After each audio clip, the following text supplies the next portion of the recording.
Marrowvale was no longer a town. It was a husk.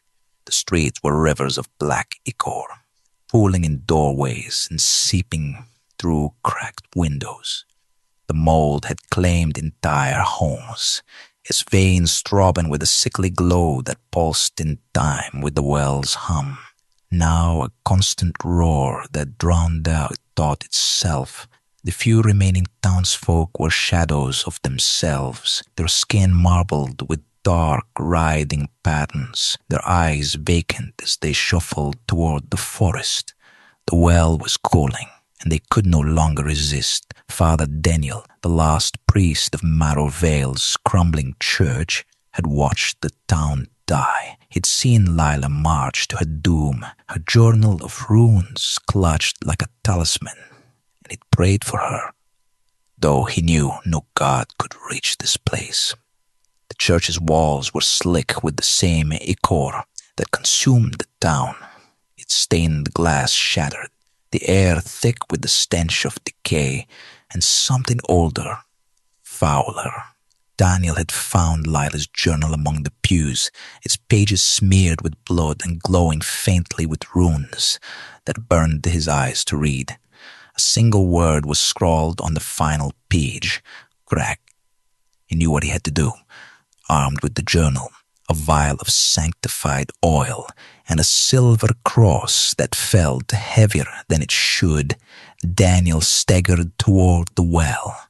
The forest was a labyrinth of twisted trees, their branches curling like fingers to block his path.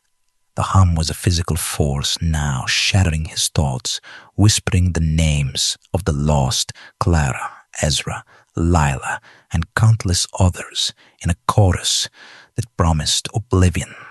His skin crawled as the ichor seeped from the ground, clinging to his boots, whispering, "Join us." At the well's edge, the air was a living thing, pressing against him, choking him with its weight. The stones were no longer stones, but flesh, pulsing and warm, weeping black tears that hissed as they hit the ground. Daniel didn't climb. He leapt, the journal clutched to his chest, the cross burning his hand. The walls of the well writhed as he descended, tendrils of ichor lashing at him, tearing his flesh. The hum became a scream, 1,000 voices tearing at his soul. "You cannot stop us. You are ours."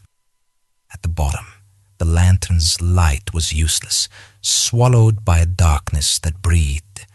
The well's floor was a grotesque heart, its surface a writhing mass of faces.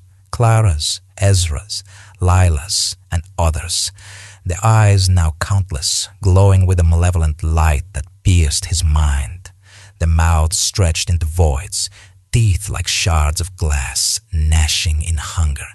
The ichor surged, wrapping his legs, dissolving his flesh with a pain that was beyond pain, a violation of his very being. He saw visions of the well breaking free, its darkness flooding the world, consuming cities, skies, stars. Daniel opened the journal, the runes blazing brighter, their light cutting through the dark. He poured the sanctified oil onto the mass, and it shrieked, the faces convulsing, the eyes bursting like overripe fruit. He drove the cross into the crack Lila had made, its silver glowing red hot as the well roared, a sound that shattered his eardrums, his bones, his faith. The ichor rose, swallowing him, but the runes burned brighter, and the crack widened, spilling a blinding, otherworldly light that seared the flesh of the well. The ground shook, the well collapsing inward, its scream echoing across Marrowvale as the ichor boiled away.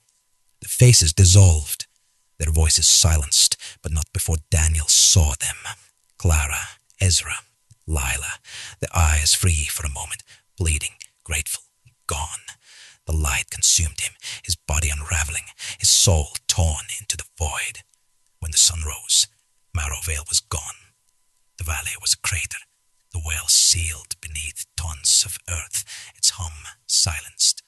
But the air was wrong, heavy with a faint, lingering pulse. Far away, in distant towns, people woke with a hum in their dreams, their skin prickling with faint, dark veins. The well was buried, but its hunger was patient. It had no name, but it knew theirs